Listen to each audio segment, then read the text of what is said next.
All right.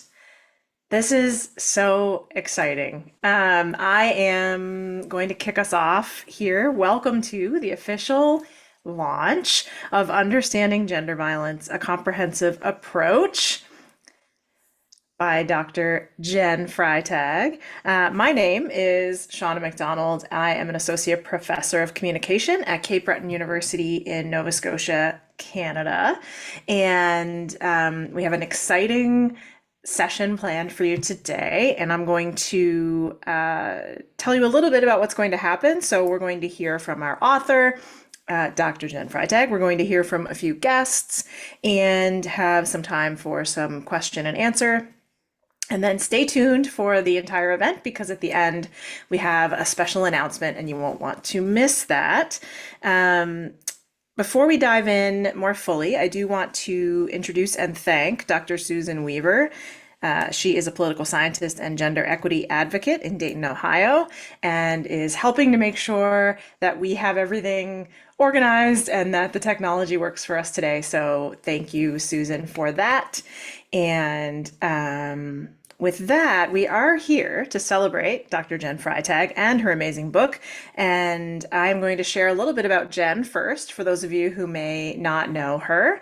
Jenn is a writer, speaker, educator, and trainer in the areas of communication, culture, and dialogue.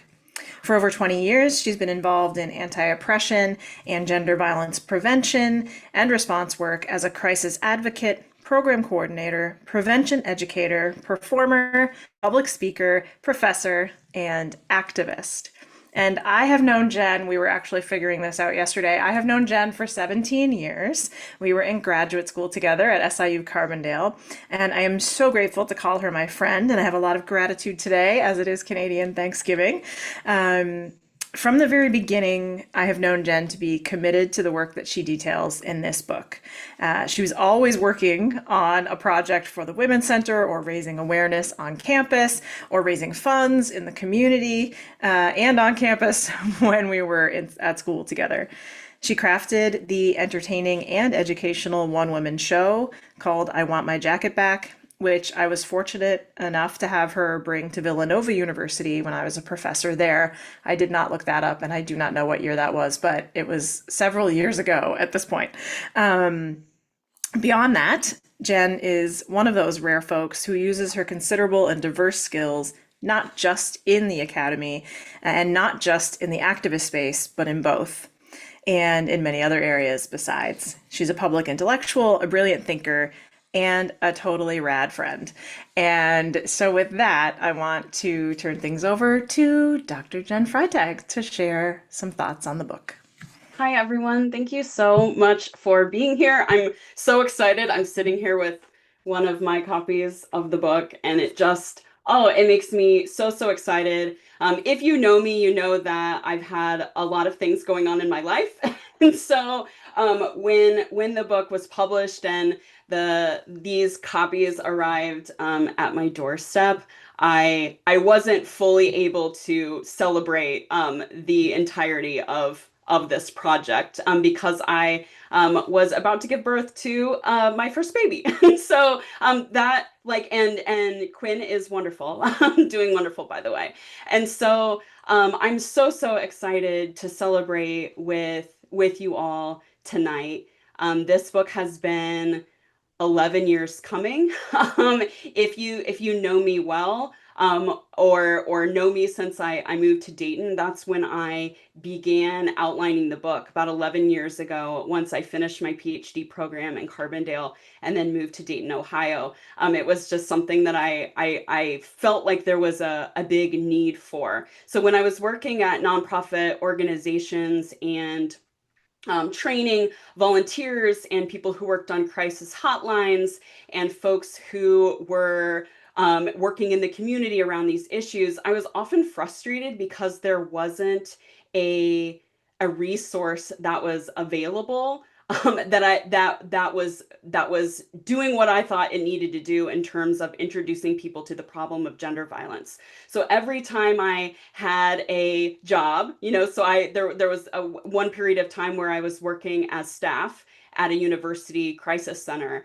Like I was always creating curriculum and and training materials, often from scratch, and pulling from different places. And so I would get frustrated that there wasn't a resource that I felt like did the job of introducing people to the problem of gender violence, especially really comprehensively and holistically looking across various forms of gender violence.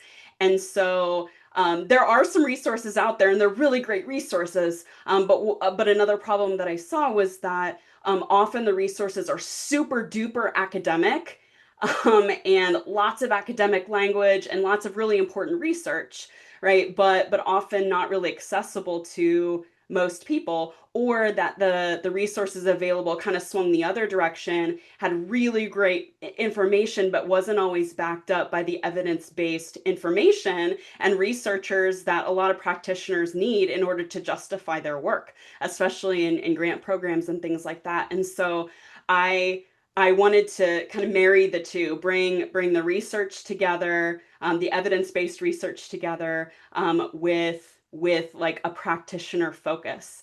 And so I actually have been using this book in classes that I've been teaching at the college level, for students learning about the problem of gender violence. And I'm very much hoping that this will be a very useful tool for practitioners. So a little bit about the book. I could, of course, talk about the book all night. I spent a lot of time writing it, and I'm really excited about it. But just a little bit, if you are new to learning about the book project. So the first half of the book is really the what of gender violence. So I'm discussing things like definitions, the prevalence of these issues, the impact of these issues on an individual and collective level, and really looking at gender violence with a very, very broad scope, multiple types, right? If you think about an issue of gender violence, like it's in there, right? And so thinking about how we can think about that in an organized way, and what it means to really think about gender violence as this big, huge, massive problem, instead of something that is just separated off by type. Right. And so one thing I learned from working in the nonprofit world for so long is that we're often very siloed or separate in our strategies to respond to and address gender violence, especially if you work in the partner violence area or the sexual violence area. And now we have, I think, more folks working in other areas. But part of that is because of historical reasons, with how activism formed in the 70s and how those efforts are funded, right? But a lot of the efforts that we are involved in are often separate. And so one thing I'm doing with this book is really trying to think about this problem as one big combined problem together.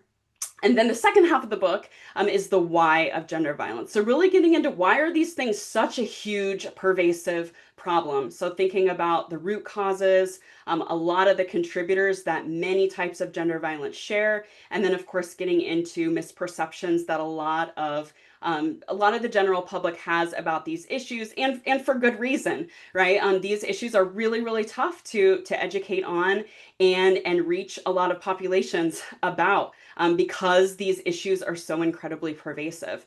And so first half of the book is the what of gender violence. The second half is why. Why are we here when it comes to these issues? And throughout the book, I bring in pop culture, which is something I always love to talk about and use often in my teaching and my own educational efforts.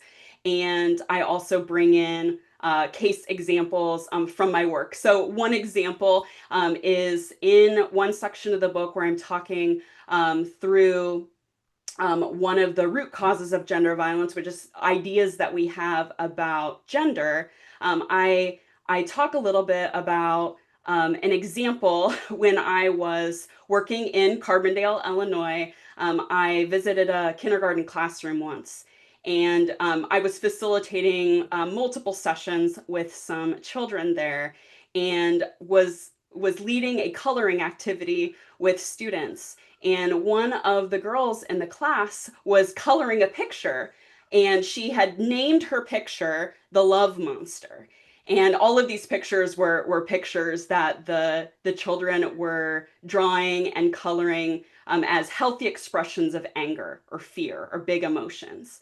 And so many of the children were drawing pictures that were like kind of scary and messy and like, oh, like I get angry about these things or whatever. And this child in this classroom had drawn this picture like and there were hearts all over it, and she called it the love monster. And I asked her why why she had colored her picture this way, if she could share with me about that. And she shared that it was the love monster because there was a boy who wouldn't leave her alone.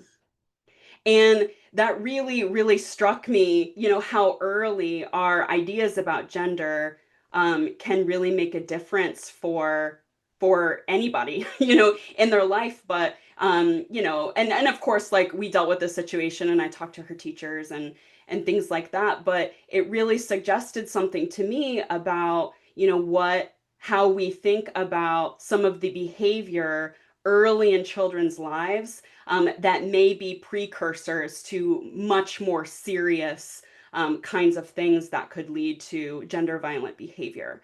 And so I bring in examples like that into the book. And there are a lot of other exciting things about the book. I'll note them very, very quickly. And of course, if you have more questions, you can ask them at the end of our session today. So things that I'm most excited about with the book is that, as I mentioned, there are academic books that approach this problem and some more practitioner focused ones. I feel like I'm really bringing these things together. And there's tons of research in the book that are like all of it is footnoted. So if you work in the practitioner space or know people who do, like I'm really intending this to be a resource and a tool so that if you need information on a particular population and prevalence of gender violence and impact, and you need numbers on how much gender violence costs, from a national or international perspective, I have research that is current and that has been pulled together and synthesized so that that can be easily used when writing grants and things like that, or doing prevention education. So it's all backed up with evidence-based research. Another thing that I do in the book that I think is incredibly important is include violence that is committed against LGBTIQA plus individuals, so folks who are identifying across the lesbian, gay, bisexual, queer, asexual, intersex spectrum as a form of gender violence. And so traditionally or historically, I think we've thought about violence against these folks as being very separate. But one thing that I'm doing in this book is really thinking about what all forms of gender violence share in terms of their root causes and contributors. And when folks are experiencing violence because of those identities, like because people are targeting them potentially because of those identities. Those power dynamics and the causes and contributors are very, very similar to other forms of gender violence you might think about, like sexual assault or partner violence, stalking, trafficking, those kinds of things. And so I talk about hate crimes and other forms of discrimination against these folks. In addition, one thing that I really tried to do very heavily in the book was to foreground violence that is occurring against other marginalized populations, like people of color, indigenous folks, people with disabilities. And thinking about these issues across those kinds of differences. Because actually what the research shows is that when we look at prevalence of these issues, so how often these types of gender violence are happening against like various populations, the populations that are affected the most, of course, we know that women are disproportionately impacted, but also bisexual folks are impacted a whole lot more. People of color are impacted a whole lot more. And we can look at a lot of those differences, which are very, very important for us moving forward doing this work.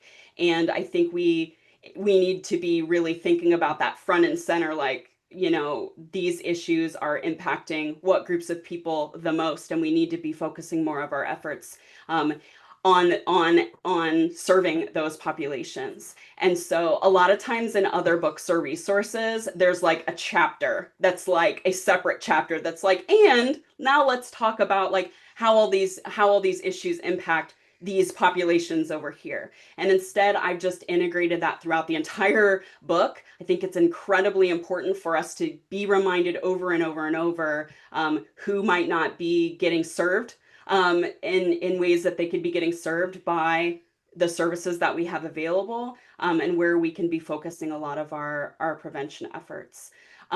Lastly, one of the things that I'm really proud of in the book is that there is discussion of some of the complexities of gender violence. So although this is serving as an introductory sort of book or resource for people to get acquainted with these issues, at the same time, I try not to leave things at the introductory level. And so I address a lot of the misperceptions that people have about these issues.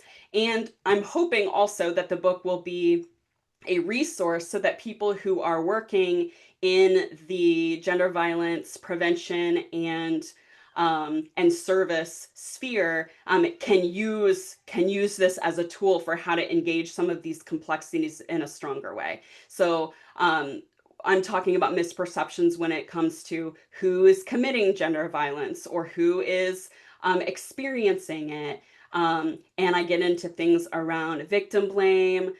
How do we make sense of inconsistencies in people's stories of experiencing gender violence, things like that. And of course, false accusations, which is a really big can of worms that I think a lot of people, even in the field, tend to like be a little nervous about talking about. And so I really try to address some of those complexities in the book as well. And finally, I worked with my publisher to keep this book really affordable, at least compared to other books and textbooks on the topic. So the starting price for it is $35, but if you go to my website, you can get it much more affordable if you're buying it online. So I really wanted to keep it at least somewhat affordable for folks working in the sphere. So that's all I'll say about my book for now, but I do want to just take an opportunity to thank everybody who is here and been a part of the process. Like some of you provided early feedback on the book. Some of you provided like feedback at the end of the book. Some of you did full reviews for the publisher and read either half of the book or the entire book. I'm so thankful for all of your time and energy.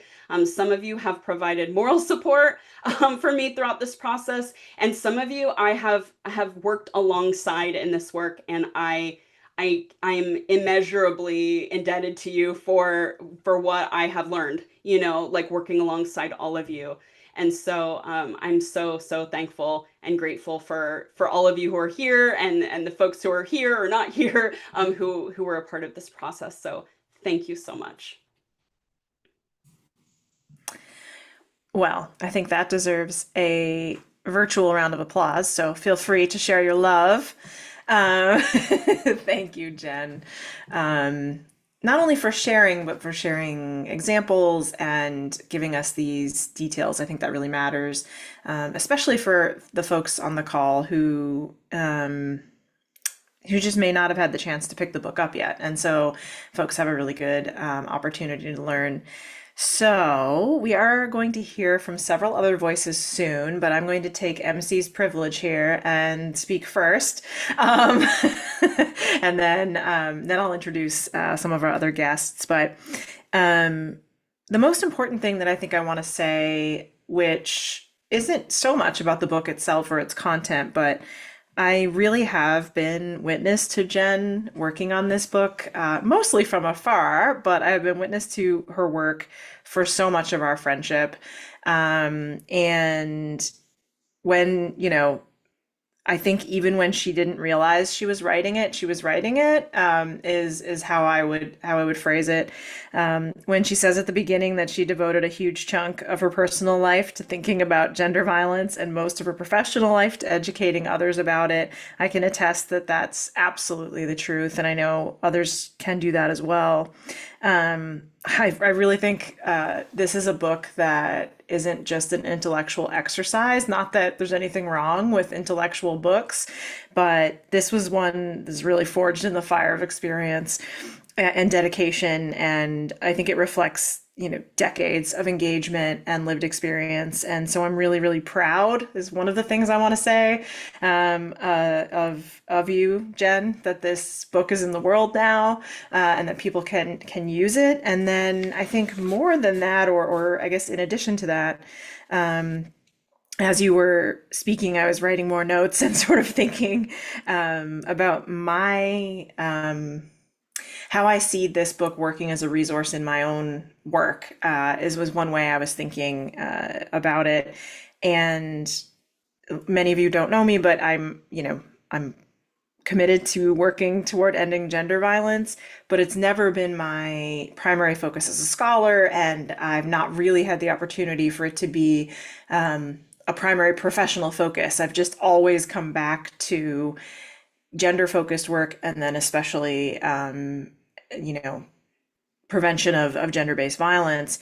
And I think something about the way you just explained things, Jen, just made this really cohere in my mind, that, the why of gender violence is, I think, really where I see myself contributing the most to prevention and awareness, because I teach university students and sometimes the public, and to be able to use not only your words, but the book and the approach to be able to talk about, what is it about our cultures and our societies and our relationships that makes it so that gender violence is and has been so prevalent. And, maybe we can unlock something about those reasons. So that's a big place where I see myself using the book in classes, but also just in other activities on my campus, for example.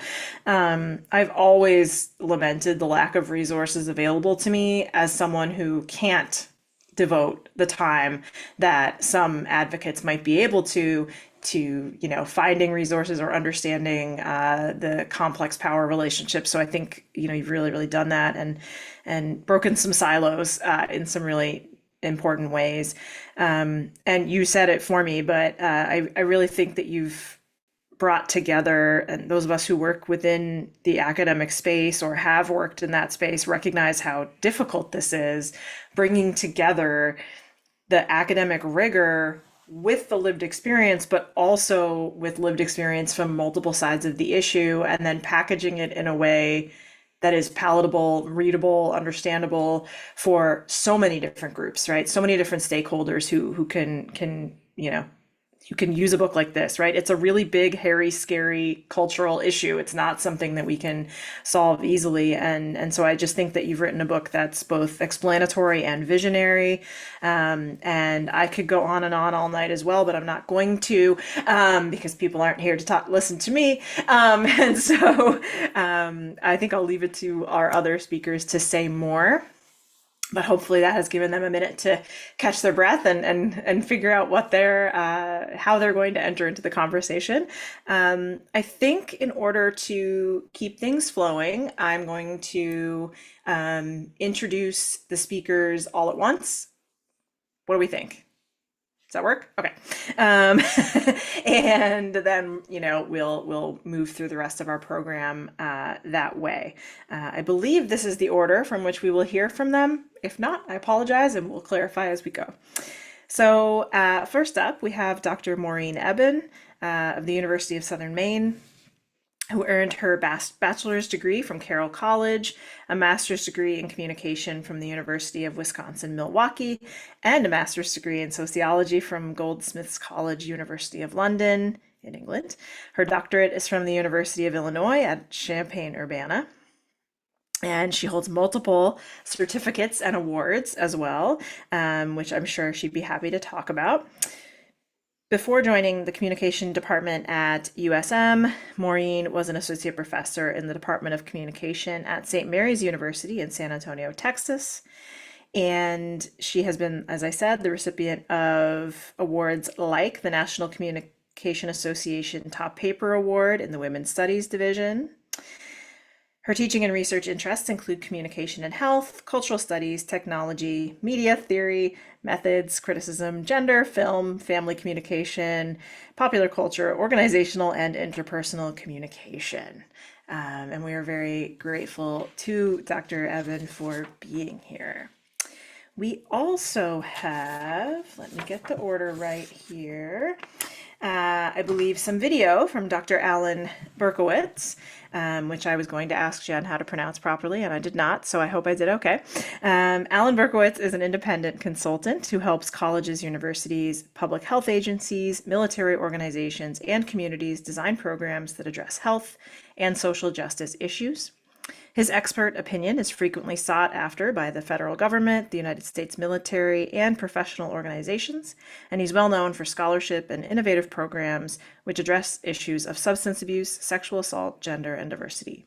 He's especially known for work on the social norming approach, and men's responsibility in preventing sexual violence.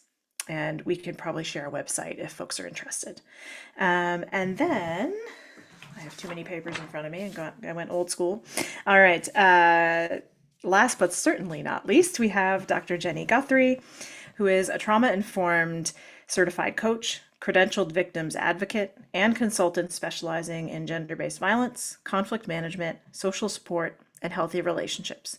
As an award winning scholar, mentor, and teacher, and as a formerly tenured professor, she bridges theory with practice to help individuals overcome abuse and build healthier relationships.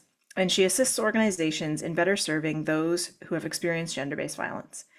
With hands on experience in shelters, leading a coordinated community response, training diverse government and nonprofit groups, and serving as an expert witness in domestic violence and self defense cases, she's dedicated to making a tangible difference in the fight against gender based violence.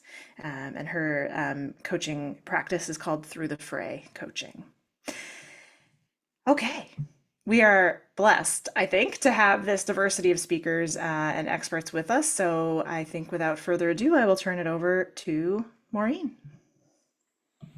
Great. Thank you so much, Shauna. And congratulations, Jen. This book is amazing. I'm so glad it's in the world. Thank you for producing it for us.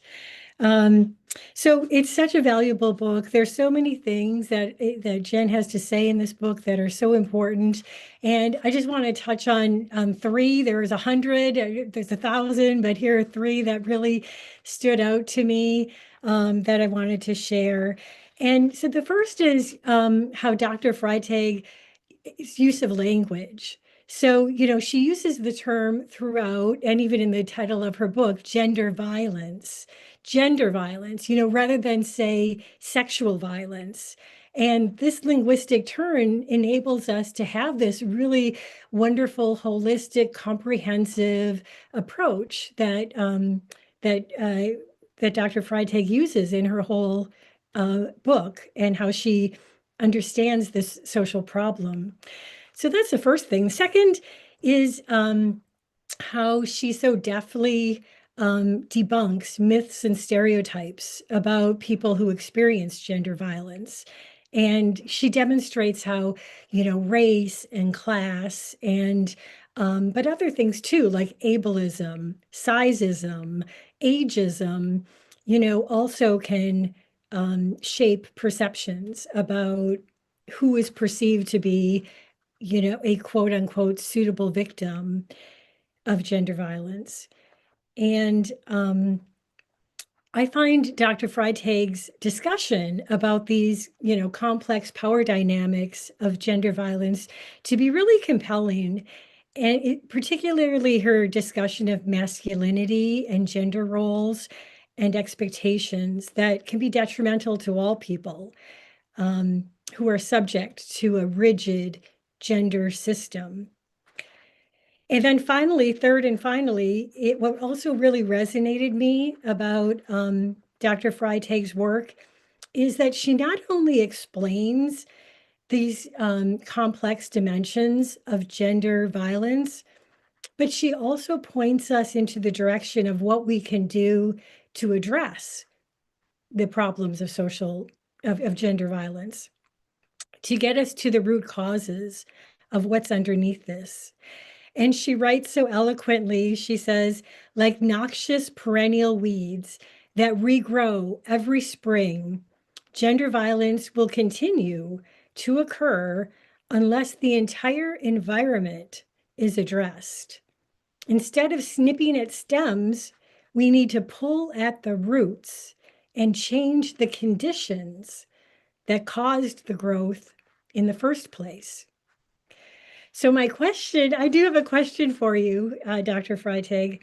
As I've alluded to in your book, you talk about how traditional ideas of masculinity can fuel cycles of gender violence and also harm people in many ways, including psychological ways, such as decreased self-esteem, self-destructive behaviors, even self-harm.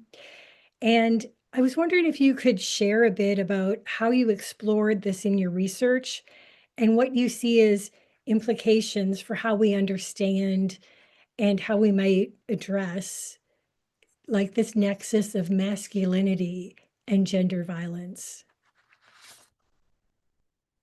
Thank you so much. Thank you so much for those comments. And it's such a good question. So a big piece of the why of gender violence that I address in the book is talking through at a very like introductory level how ideas about gender make a difference for how people might then end up later to commit gender violence, and that starts really young. And so it's for me, and I think for many people who talk about these issues, it's not that gender roles or expectations are necessarily a problem in and of themselves, right?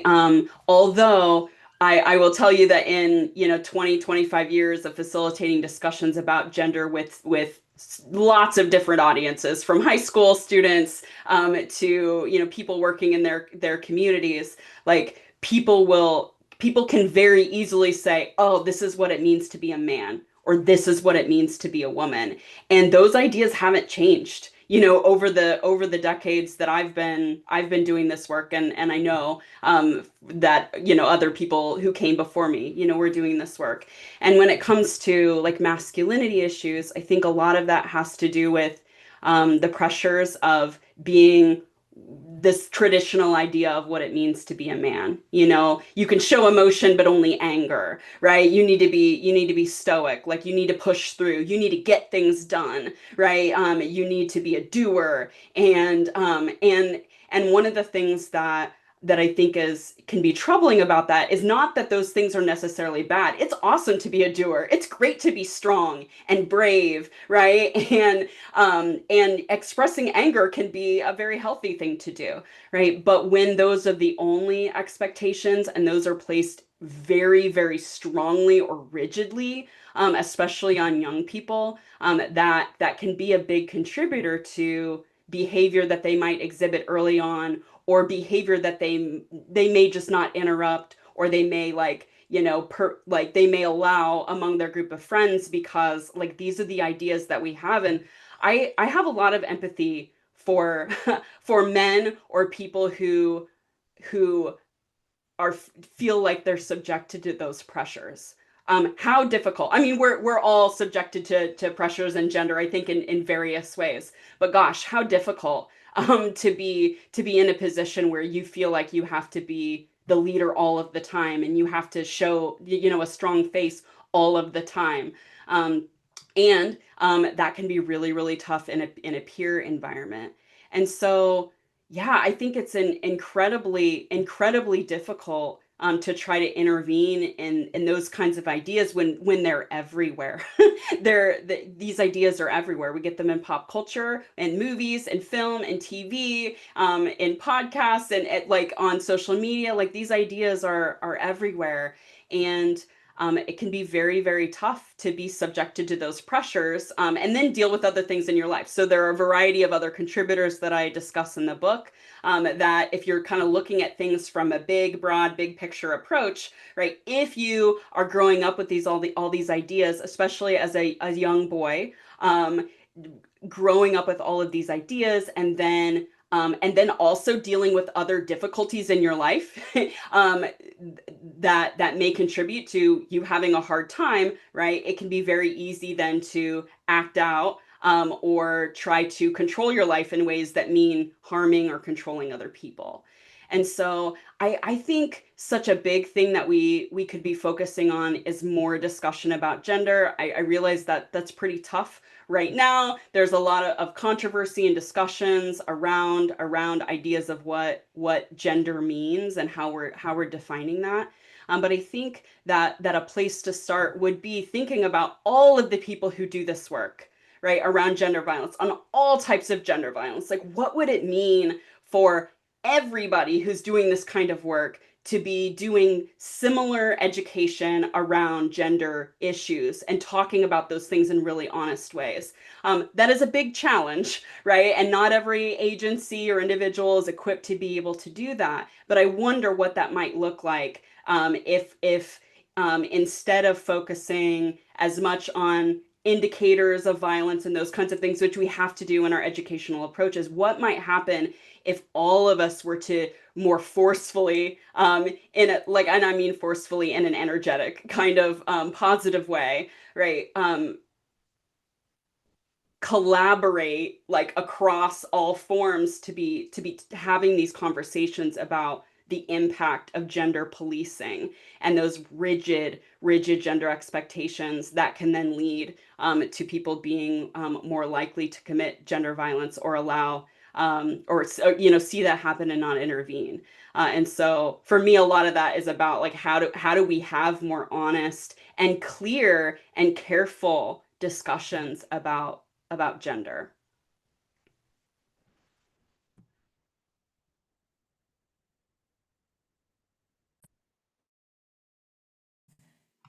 I was so invested in what you were saying that I forgot my job. So I believe we are going to play Dr. Berkowitz's video now. So bear with us, but it should work. I think the sound will be okay, but somebody hit me up if it's not.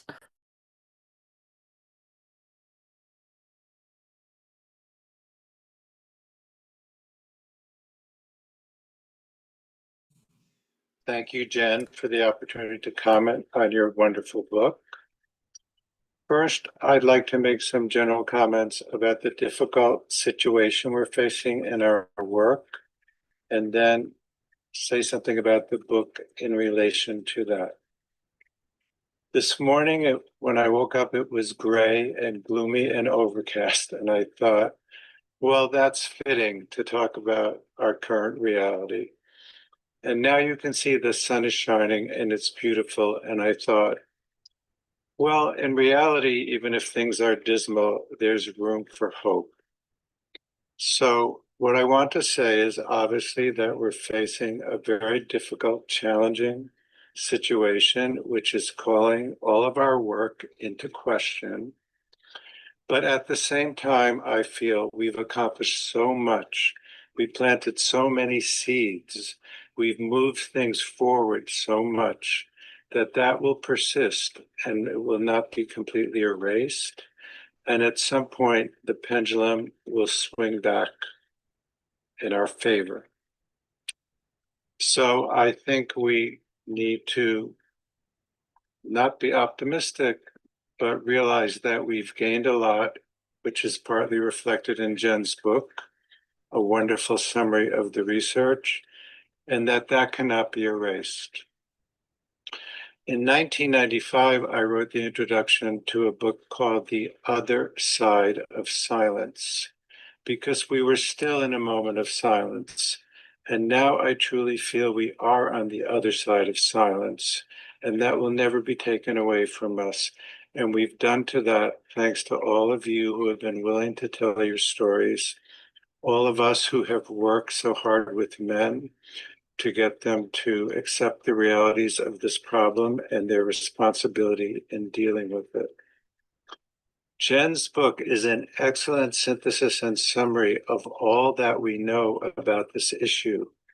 It's really remarkably comprehensive and in depth, And it shows how much we've learned, how much we've accomplished, and how much we understand. And that is the basis for moving forward, and that cannot be erased. I know also that Jen wanted me to ask her a question. I think she knows what question I'm going to ask.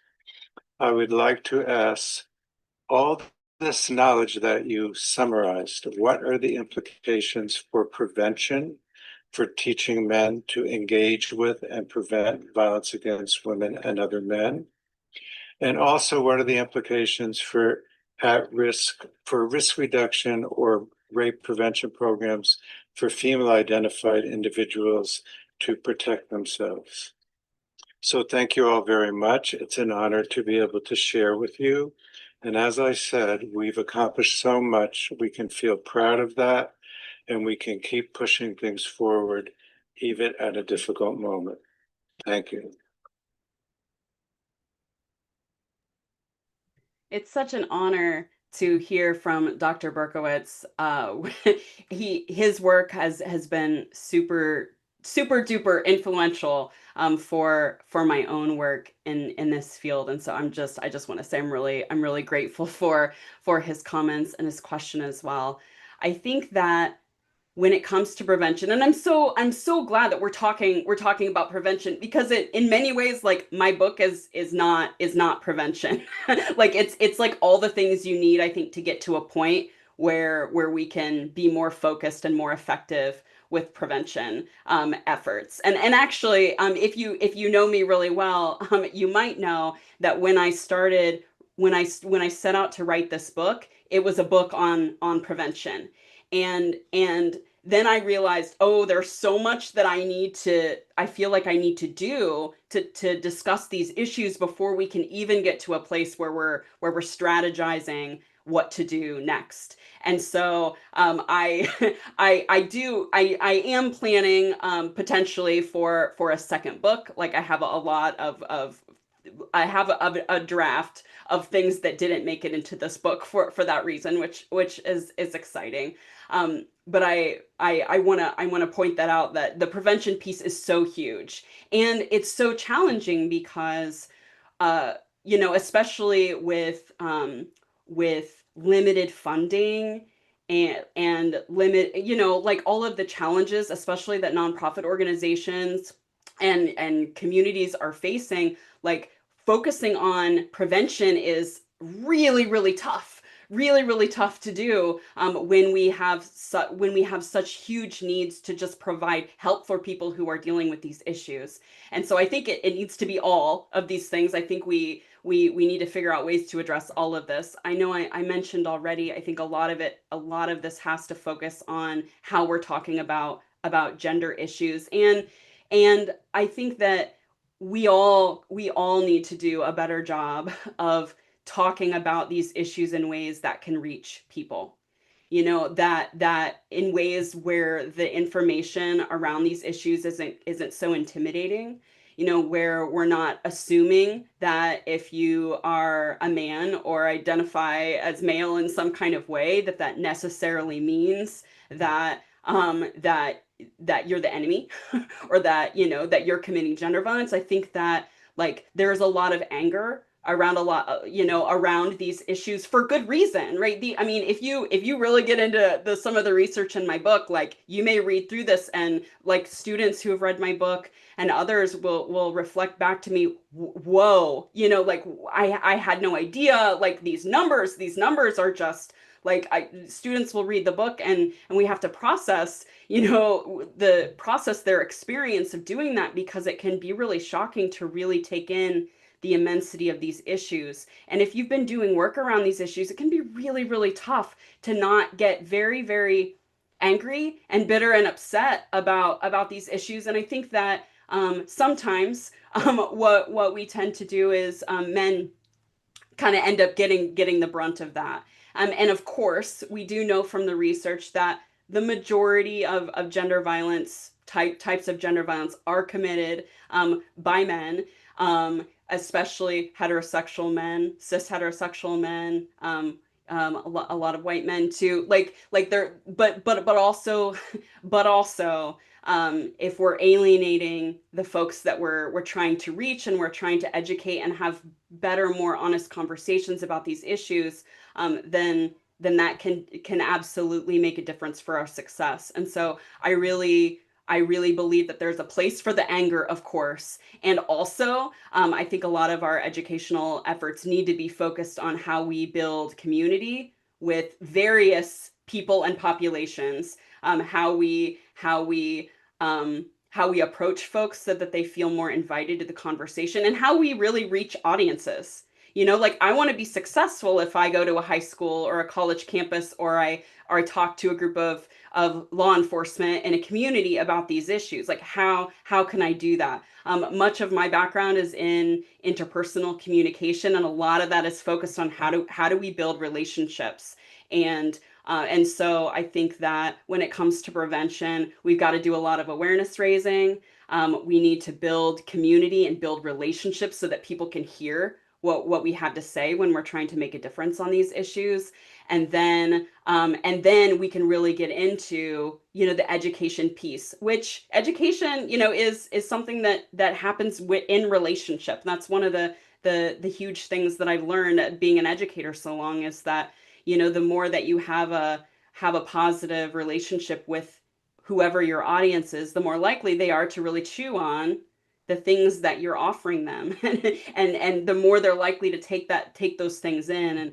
And I muse often about what that would look like when it comes to how we talk about ideas about gender, and how we could all be doing a better, all of us could be doing a better job. And I think a lot of that has to do with relationship. And to the other part of Dr. Berkowitz's question about like about women, I think all of us, like all of us can be doing a much better job for all of us. I think that in many ways we tend to like separate out, like, well, men could be doing this and women could be, you know, like, and but really we do know that women commit gender violence and participate in enabling it all of the time. We also know that men experience gender violence, and we also know that these things also get incredibly complex when we bring in race and ethnicity and sexuality and like, and so I think it, in many ways, it's I find it limiting to think about these issues being like one gender, you know, like separating those things out.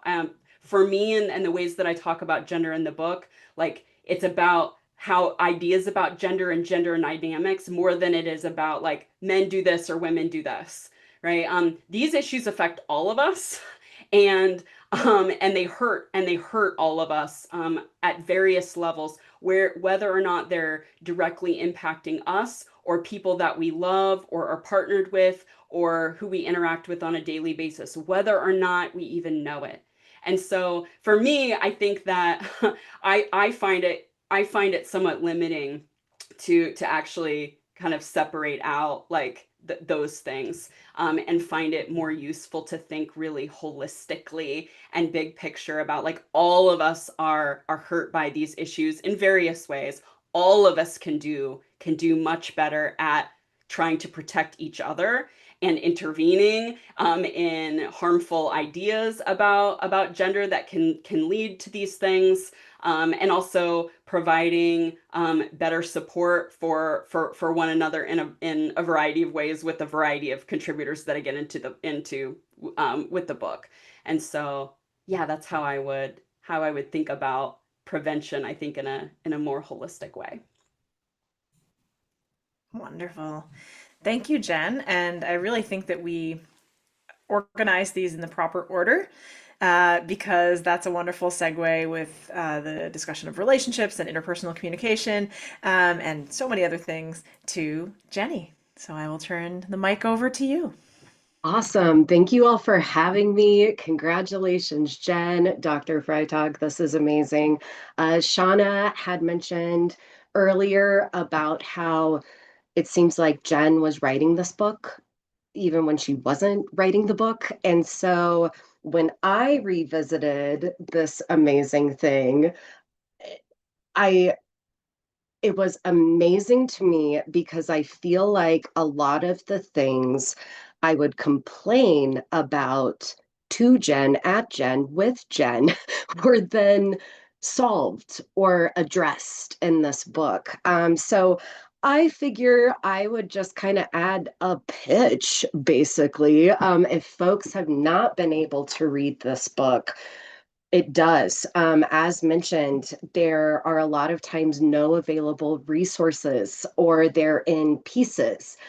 So even my PhD was heavily in interpersonal violence, working with legal communities, it's domestic violence. But like once I got asked to do a training on sexual harassment, and at first I thought like, whoa, this isn't my area. I can't do this. And then when I started reading, I even called up Jenn and was like, wait, am I making this up? Am I oversimplifying? Or is it the same stuff over and over and over? And we can relate it to these power and control dynamics. So I appreciate that Jenn is saying, let's look at the 10,000-foot view. Like me, heavily in the IPV literature. Then over the years, so doing this work for 15 years, I've been, then I'll shuffle to sexual harassment. Then I'll shuffle over to sexual violence. Then I'll wander into psychology and look at causes and concerns. Criminal justice. I've partnered with criminal justice researchers looking at how that changes. And as Jenn mentioned with the silo, oftentimes, and I'm an ethnographic researcher, you get in and you do it and you observe and you interview. It seemed like every scene I went to had so many other things going on. But again, it was like the same things happening or the same underlying causes, similar barriers, similar effects and how it culturally affects people institutionally in the media. So I feel Jenn and I have had, even when we have catch up calls on like a personal note, there's usually one instance of like, hey, I got this like gender based violence question. What's up? Do you have spoon space? Let's talk about this. And so if you are a researcher, Jenn has basically given you a giant lit review. So if you're curious about causes, effects, rates of prevalence, how it relates to gender, she's done it. And then there are beautiful footnotes you can follow and explore that research more deeply.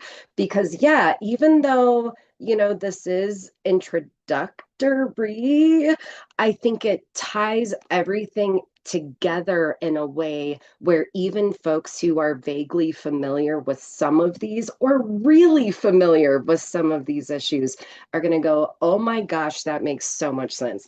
If I had not had a bunch of conversations with Jenn throughout the years, I think I would have been blown away and just so happy at how Jenn is looking at this from systems thinking. Like, how does one piece affect the whole? So stylistically, I also love in the book that it would be like, here's a definition, here's its effect and impact, but don't forget about this, this, this, this, this. And all throughout, it's just connection after connection. I gave a training once where we had to start with gender, like let's just start there and then please invite us back. Or when I used to teach at universities, it would be like, okay, we have a day on gender, what is it? Then we have a day on this critical thing, what is it? Then we have a day on like interpersonal violence. And so I think those pieces are important and we have to do those pieces, but how Jenn brings it all together, oh my gosh, knew it. I mentioned it beforehand. I'm like, oh, my fiance is going to be home right about the time I'm speaking, and the dogs are really excited she's home. So that's super pumped. Sorry about the doggies. So I love that for educators. It brings in all those pieces together. And it's so intersectional, y'all. Like, as Jenn mentioned, a lot of times it's like a nod at the end of a chapter or a little call out box, but the whole time Jenn is making sure we understand how violence against marginalized groups, how that needs to be front and center, especially in these times.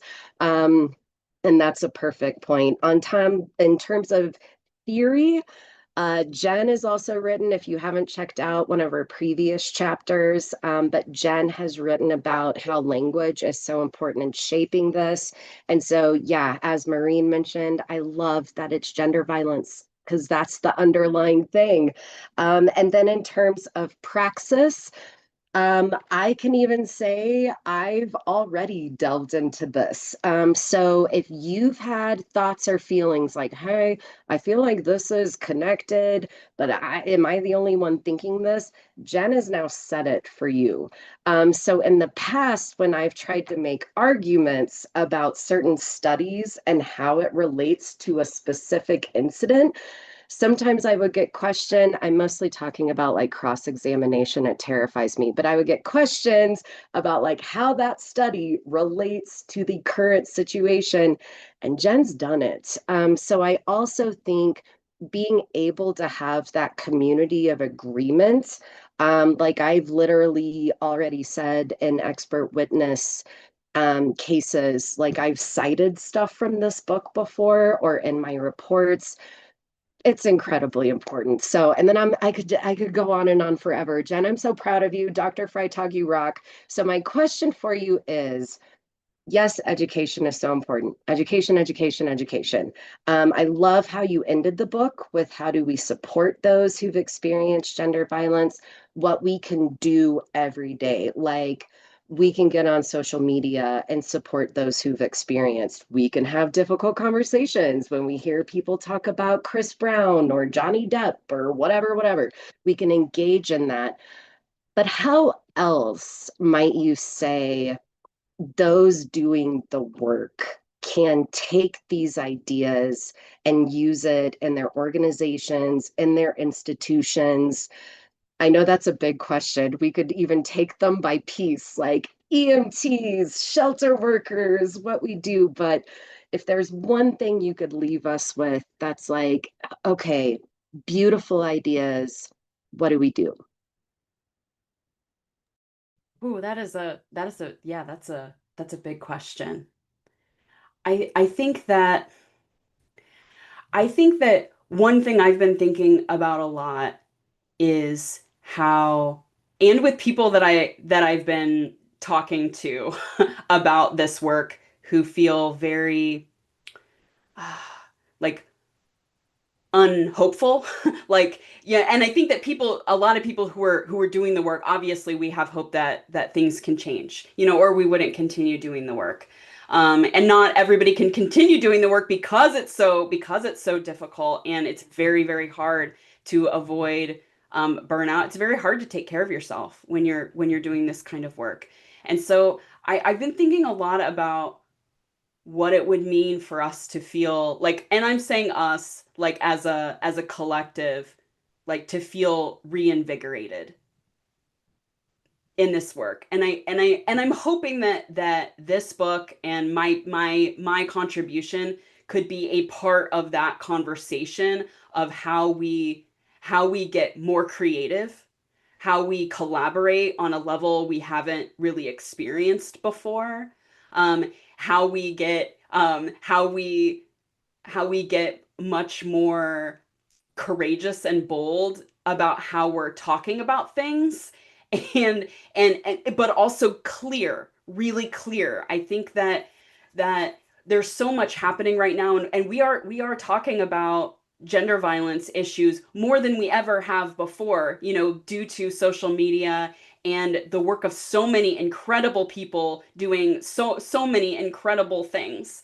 And so I wonder about this. Yeah, I don't know that I have an answer, but but I do think that a lot of it is going to require a lot of reinvigorated hope, a lot of creativity, a lot of listening to the people who have been doing this work for a really long time, um, and doing work that's really challenging some of the assumptions that we have about these issues. So, for example, right, the organization Insight, has been doing a lot of work around discussing how perhaps the answer isn't in for ending these issues or addressing all of these issues isn't in nonprofit organizations, and thinking about the limits of where we're getting our funding and what we can achieve, through nonprofit organizations that have to meet grant necessities and have to, like it can be very, very hard and limiting. I've worked at nonprofit organizations and definitely experienced times where I wanted to do something, or I had ideas with my colleagues, and we wanted to plan an event or we wanted to do something and we couldn't, right? Because of some of the limits with funding or perceptions of the work, or like a variety of different things, because it actually there is a limiting factor, and there are organizations and people who've been doing a ton of work around saying, hey, what if we got more creative about like thinking about outside the box about these kinds of issues? What would it mean for everyone to start doing that? Like I think that there's so much collective strength and power and efforts and energy, that I really do muse about what it might mean for us to find that together. And I think that there have been moments where we've gotten closer to that. I think, of course, like all of the discussion around the work that people had been doing for years and years and years around Me Too, right? Like that was a really, really empowering cultural moment. And like what like just think about what we could do if we were collaborating on an even greater scale, and really thinking really creatively on a broader scale. I wonder what could happen. So I don't have the answer to that question. I'm one person and I'm really hoping that this book will help to invigorate some of that, like reinvigorate some of that energy into all of us thinking about like what we can all do. That's my hope. Book two. Thank you so much, Dr. Guthrie and Dr. Freitag. So I will say, I think it's time for us to ask some questions, and in doing so, to keep in mind what you just said, right? Reinvigorating the movement or the work, listening to one another. And you, knowingly or not, gave us 4 C's that we could work with: creativity, collaboration, courage, and clarity, which I thought was pretty poetic in that moment. So I'm going to open the floor now to questions. And I think it's okay if folks want to unmute and ask their question. Obviously, let's take turns and be good about that. But you could also submit your question in the chat. If you're watching on YouTube, I believe we're trying to watch those questions as well. So you could put it in that chat too.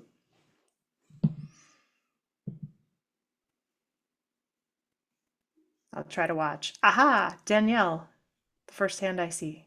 Hi there. First of all, thank you to everyone. I think the moderating is going really well. The pacing of everything has been so interesting, and these topics have been such a fun way to like explore what the book is and what it could be, and everything it has been. I agree with the little book two chiming in. I'm already really excited about that concept. So, Dr. Freitag, you've touched on this quite a bit, but I do want to hear more about if you could speak on the personal approach you took to the emotional burden of something like this, because I think in all of the ways that this is such a beautiful resource, proceeding with the right amount of like emotional awareness is so important. And so I'd love to hear your tools, your problem solving, your thought process around like the emotional upheaval of a project like this. How did you handle that personally, dealing with these intense topics? Thanks, Danny. That's such a great question. And I think that I mean, first, I do mention this in the preface of the book. I have experienced gender violence issues, and so I certainly those things are there. Those are present for me. in all the work I do around these issues. And so, like, I've experienced forms of gender violence, and also done a lot of work around these issues. And I think that it can be very easy. It could be very easy for anybody to be swallowed Mm-hmm. in that. And I wrote a performance piece once where I talk about how I think about rape every day. Like Right. that. And and that is true. Like, I think about these issues all the time. I'm living like Mm-hmm. these issues. I'm thinking about the implications all the time. I'm teaching on these issues, writing about them. Like, this is what I'm paying attention to on social media. I'm breathing these Mm-hmm. issues all the time. And so for me, I think a lot of it, like, has been like a lot of it has been about figuring out um, how to do the work like that I'm doing Mm-hmm. sustainably. And this is also something I talk about in the book, especially near the end of the book. Like, how do we continue to remain hopeful Mm-hmm. and engage the work, and also take care of ourselves and have energy for Mm-hmm. it. And I don't think that there's an easy answer to that question, or one that I could simply explain, in 30 seconds. But I think a lot of that for me has been making sure that I'm prioritizing parts of my life that give me joy. And Great. so this book took me a very long time to write, because I work a full-time job, and I'm Mm-hmm. not paid to do research, or, like, I don't, haven't received release time to do that. And so I really did have to pace myself in Mm-hmm. terms of doing the work. And and also, I think a lot of it is about building tools over time to sustain myself. And a Yes. lot of that for me has been the community that I've built, or like with other people doing this work. So many of you all who are here, in this session, know that, like, I Mm-hmm. I care very deeply about the relationships that I create, with other folks, especially when it comes to talking and thinking about these issues, because we all need support Yeah. around these things. And so I think a lot of it for me has been about, like, pacing myself and, like, Mm-hmm. thinking a lot about that. And there are amazing experts who do phenomenal work on this issue, especially Laura Vandernoot Lipsky. She has a book called Trauma Stewardship. I highly, highly recommend, when it comes to self-preservation, around this work and how we think about how we do the work. Mm-hmm. Um, and also building community, like real and like real community where there are people support. Like, I did not do this, like, project, like, alone. I did it alone. Right. I wrote a lot of it alone, right? But I really mean it when I say that I'm incredibly grateful to those of you who, like, had whatever piece you had in this process, because um I collaboration and those relationships have meant Yeah. so much to me, and I think have really been a major part of helping me to do this work and not get swallowed Yeah. in the hard stuff. Beautiful. Thank you so much. Khalees? Yes, thank you. I just wanted to congratulate you, Dr. J, on all the success that you're having. I'm sure you're trying to keep it together and hearing people talk about how your work specifically helped them, how they leaned on, how things were easier because of all the work that you've done. And so I was like tearing up off camera for you since you can't because you're on camera.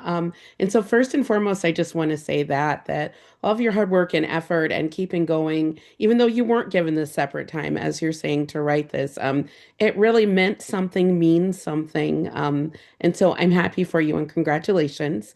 Now, as your friend, I want to challenge and push you. Um, I've been thinking about, and I've unfortunately, it's going to seem like I'm taking a left, but we're coming back to you. I've been watching a lot of cult documentaries, particularly wellness and yoga cult documentaries. And so the Nexium cults with Keith Raniere. I don't know if you're familiar with this, but this is a science-based cult, sort of steeped in therapy. and positive psychology. And anyhow, the root of his cult and those beginnings, the ways that he was able to persuade women to brand themselves and do other physically violent things, is the story about girls growing up being princesses and boys growing up being force protectors, and that boys are hurt and feel disenfranchised because they've always had to be the protector. They're not able to hit or lash out or have emotions. And how girls are eventually down the road lazy, entitled, they use it, they whine, all the negativities, and sort of misogyny creeps in. But what it made me think about in terms of what you're talking about today is that he was basing that, rightfully so, on a very particular audience. Because as an African American and as a Black girl, we also are not allowed to cry, be emotional, and be weak. I'm thinking of the book by Monica, oh, what is her name? Monica Williams, I believe, called Pushed Out. Monica Morris, she has a book called Pushed Out about the criminalization of African American girls in high schools and how they are treated like criminals and adults, and some very historic cases. And so it got me to thinking a little bit more as you were talking about next steps or other areas to focus even outside of nonprofit, this realization that not all girls are allowed to be emotional, passive, protected.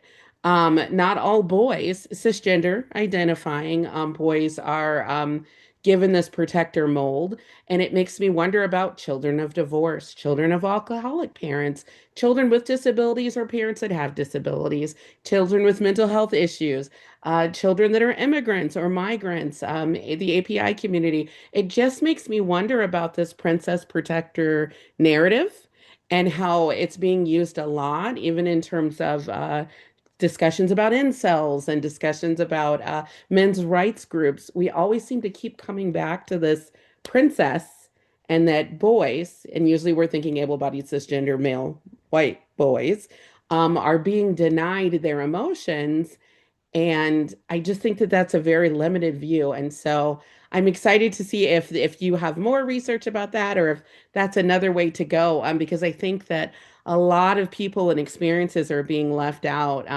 if we keep sort of buying into this idea that girls can, boys can't, and it's hard for boys because not all girls are allowed to do it. Again, thank you.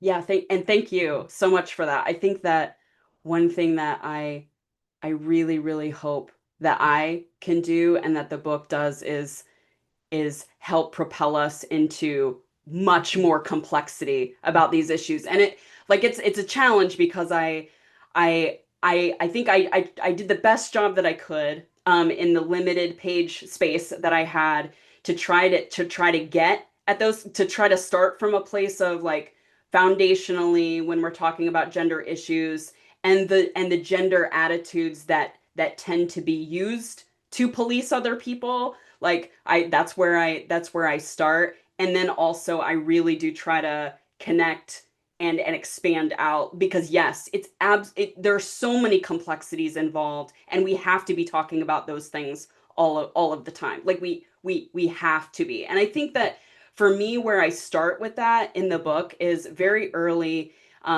There's a chapter and it's on prevalence. So it's basically like a chapter that pulls together all of the research and numbers that are out there on these issues. And I think that a lot of people who do work around these issues tend to give like one or two statistics and they're like, oh, like that, those are the statistics, right? And one thing that I've really tried to do is say, wait, hold on a second. It's really limiting if we're only talking about one population of people. And I think that like I think it starts with an acknowledgement of like that these things are happening in and have way more impact like when it comes to aspects of cultural difference than we like really think, right? And then also where does that start? And I appreciate your perspective so much um in challenging like just how we're talking about it so that we can keep doing that. Like I need that, we all need that, and that is the kind of collaboration and creativity I hope that this spurs on. because yes, like a lot of it I think is about the policing, and I do like, and I try to do this throughout the book. So early on I'm talking about prevalence and bringing in all of the like, not all, as many, where there's research available. We don't even have research available on some populations because we haven't done it because as pieces of society, we haven't cared as much about some groups of people, and so we don't have the research, right, available to be able to talk about these things in super informed ways. And then there's the piece of like where these attitudes come from, you know, in terms of gender and all of the intersections there, and then how that impacts the perceptions that we have, especially I think of people who commit gender violence and who may be experiencing it in very particular kinds of ways. And for me, I think the big picture perspective that I'm taking in the book means that it's so expansive and so complicated and so many different layers that, oh gosh, it's so hard to try to capture all of that. And I can only hope that I have done that some justice. Because you're right, it is so important for us to be thinking about those aspects of things for sure.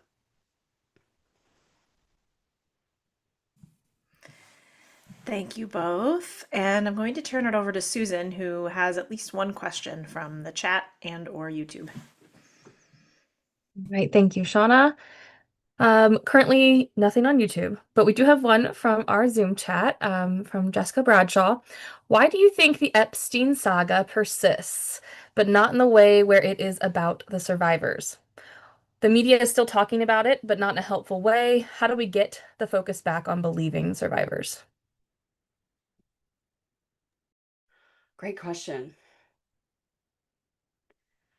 I think that I think so much of issues like that, whether it's the Epstein situation, some of the aspects around um, Khalees was talking about cults, right? And some of the really troubling power dynamics and in a lot of those spaces. When it comes to like the Depp Heard trial, if you were following that, is that I think um, at least culturally in the United States, in United States media and politics, I think that we tend to have this like sort of like scandal meter, like things are, oh, look how scandalous this is, you know what I mean? Like, I mean, and I think that the true crime genre like really like magnifies that in some ways, right? That like we see these things going on, and so I think a lot of people are very curious, right, for a variety of reasons. And some of those are just like we're curious people, like we want to understand why people tick and why people do the things that they do. And also like the way that especially news media can impact how we think about these kinds of issues. And so you know, when it comes to something like the Epstein files or this whole situation, I think that a, a lot of the issue that's happening here is like that things are being framed just as scandalous by the media and interesting because they're scandalous, um, instead of this has really harmed like so many people, right? And I also think with that particular case and situation, which is actually very very large, I think that there's a massive amount of silencing that has gone on around these issues when it comes to power dynamics and all of the webs of people who have been involved in enabling this kind of behavior. And so I think that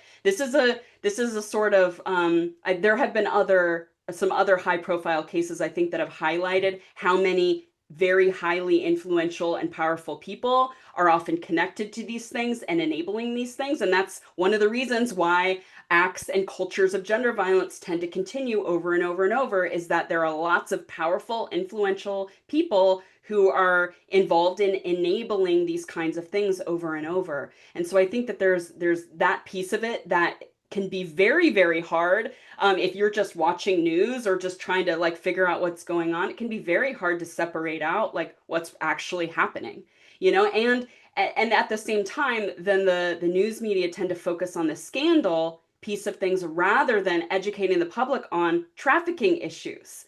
Right. I think if you asked most people like about, the Epstein situation, they might be able to give you some information about that case, but not actually be able to maybe define what what human trafficking or sex trafficking involves, right? Or the dynamics that happen in those kinds of situations, or how people who are caught in those situations are impacted. And so I think, yeah, I think a lot of that is framing with news media, but I also think it's really, really hard.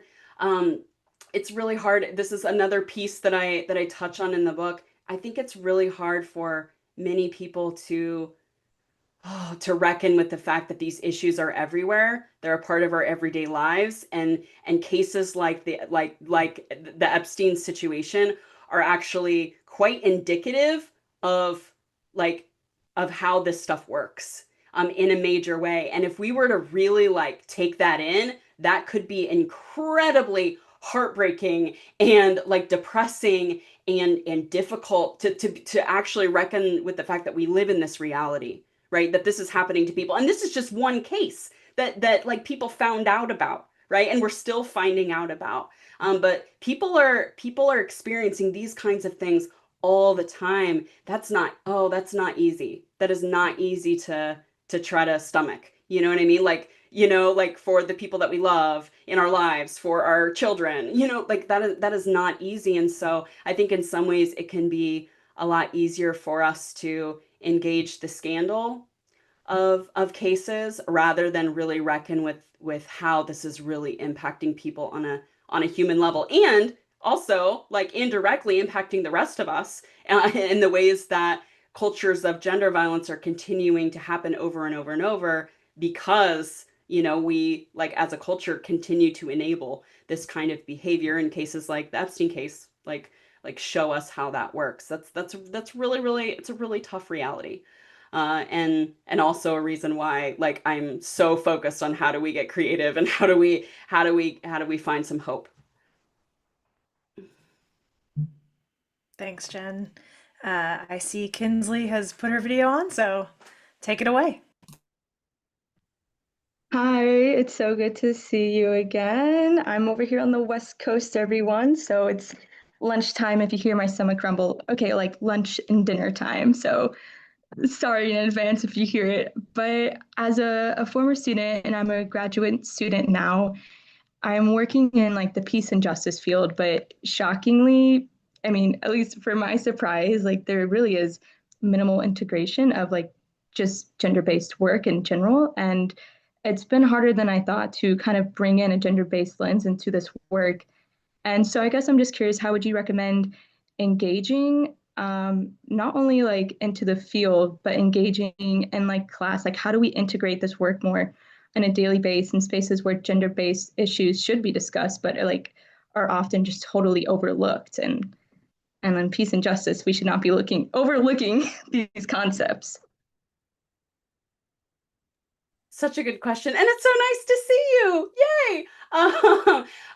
Yeah, that is a hard question. I think part of it might depend on context. We're talking I'm not sure if you're asking more on an interpersonal level, or if it's institutionally, with groups we're working with, or a more broader level. But I think a lot of it is just a lot of it is I it takes so much of many of us doing work on individual levels, I think, to make these issues important.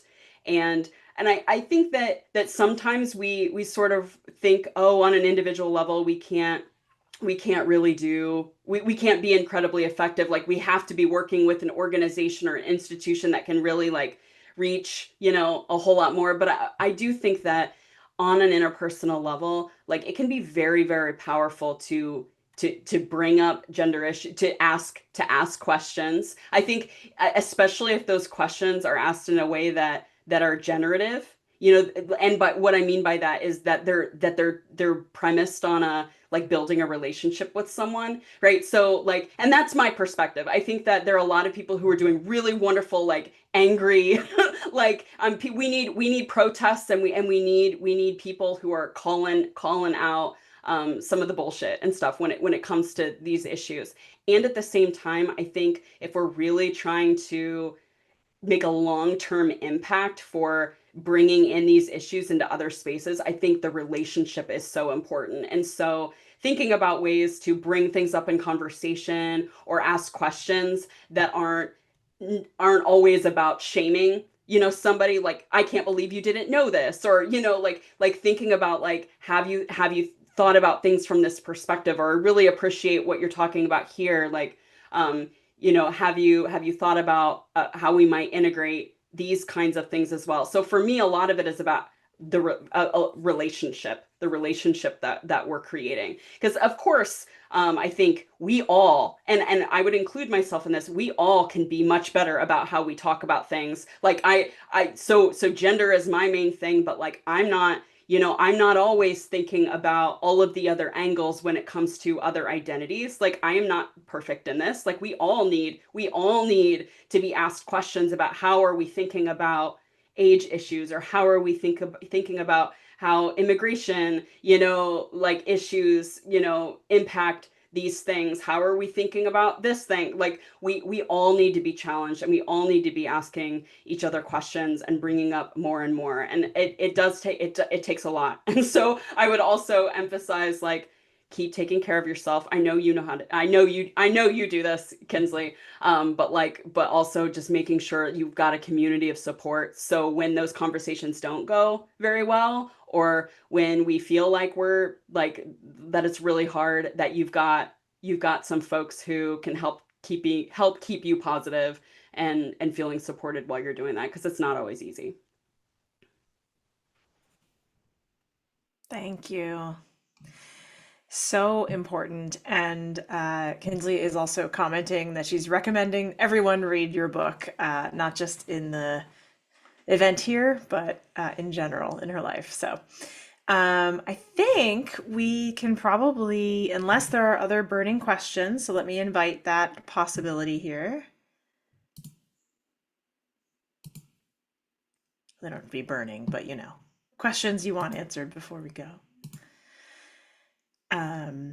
I did want to really quickly share a few comments because I know you're probably not seeing them all while you're talking. And then I'm going to kind of turn us toward our concluding thoughts. So earlier on, sorry, I'm scrolling to get there. Rachel Bloom Pajar, apologies if that's not correct, said, "Thank you for this and congratulations. I'm sorry I have to leave now, but I'm so grateful for this important work." Danielle McGew said, "Jen, your work matters. This was a brilliant and inspiring event, supporting your wildly thoughtful and well-researched book. So grateful for the work you do." And then in parentheses, "Sorry, I have to leave now." um, and then Jen, I'm not sure if it's Pasek or Tasek. "This has been amazing. Congratulations and thank you, Jen and everyone. I'm sorry I have to leave, but I have so enjoyed this," and a heart. So I wanted to make sure you saw those or heard them. All right, I think we can, I think maybe Susan may have a slide or two, but I'm just going to say, if you are sitting here wondering how you can support Jen's work, both with the book and in general, of course, buy the book. That would be the one way to support. But also, you could join her mailing list, which Susan is right on cue, and that will give you lots of ideas on how you can stay in contact and what you can do. And then I told you there was a special announcement, right? So drum roll. Jen has a podcast, and I'm going to let her talk about it. I'm really excited. This is in the works, so it doesn't exist quite yet, but I have started recording, and I've been having some conversations with some of you about this, and so stay tuned. This is a space that's going to be exploring how to dig deeper into complex topics that can be very difficult to talk about. How do we talk about those things? Why are they difficult? And actually talking about some of those complex topics. So I see this really connected to my work with the book, because talking about gender violence is like it's a pretty big difficult thing to talk about. How do we talk about that with people that we care about, or in various spaces?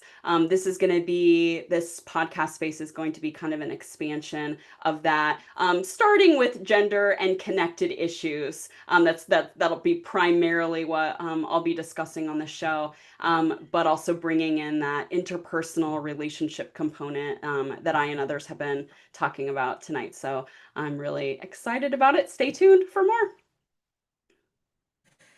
You're getting so much love right now for this, and people are very excited, which I am as well. And, keep having these conversations with Jenn, and maybe you might end up as a guest on the podcast. You never know.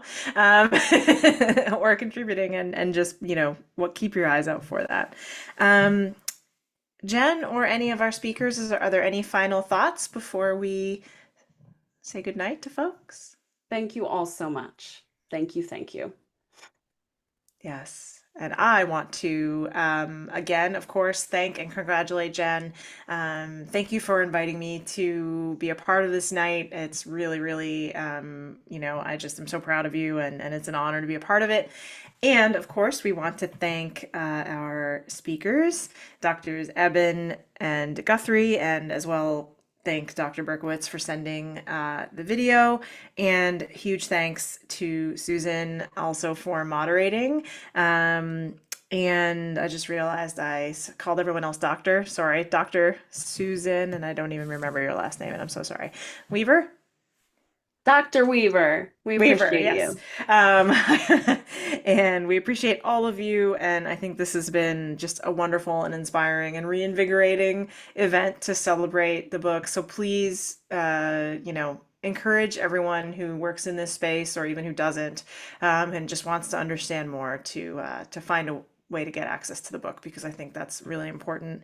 And thank you for attending. So those of you on Zoom and those of you on YouTube, we appreciate that you showed up and that you have been with us for this conversation and celebration.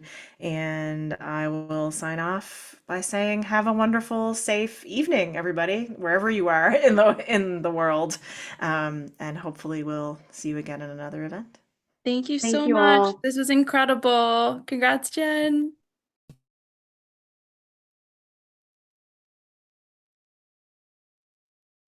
Yay.